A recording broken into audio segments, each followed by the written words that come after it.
तो दोस्तों, आज हम पढ़ेंगे मंगलवार तथा मंगलिया की कथा। एक बुढ़िया थी। वह मंगल देवता को अपना इष्ट देवता मानकर सदैव मंगल का व्रत रखती और मंगल देव का पूजन किया करती थी। उसका एक पुत्र था जो मंगलवार को उत्पन्न हुआ था। इस कारण उसको मंगलिया के नाम से पुकारा करती थी। मंगलवार के दिन न तो घर को लीपती और न ही पृथ्वी खोदा करती थी।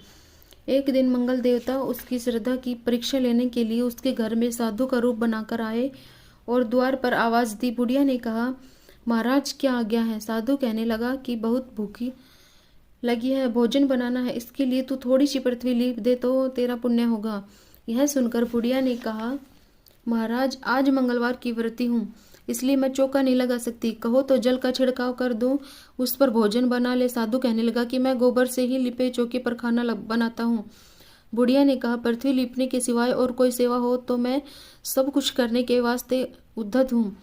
तब साधु ने कहा कि सोच समझकर उत्तर दो, जो कुछ भी मैं कहूँ सब तुमको करना होगा। बुढ़िया कहने लगी कि महाराज पृथ्वी लीपने के अलावा जो भी आज्ञा करेंगे उसका पालन अवश्य करूंगी। बुढ़िया ने इसे 3 बार वचन दे दिए। तब साधु कहने लगा कि तू अपने लड़के को बुलाकर आधा ओधा लिटा दे, मैं उसकी पीठ पर भोजन बनाऊंगा। साधु की बात सुनकर बुढ़िया चुप हो गई। तब साधु ने कहा, बुला ले लड़के को। अब सोच विचार क्या करती है? बुढ़िया मंगलिया मंगलिया कहकर पुकारने लगी। थोड़ी देर बाद लड़का आ गया। बुढ़िया ने कहा, जा बेटे, तुझको बाबाजी बुलाते हैं। लड़के ने बाबाजी से जाकर पूछा, क्या आज्ञा है महाराज? बाबाजी ने कहा कि जाओ अपनी माता जी को बुला लाओ।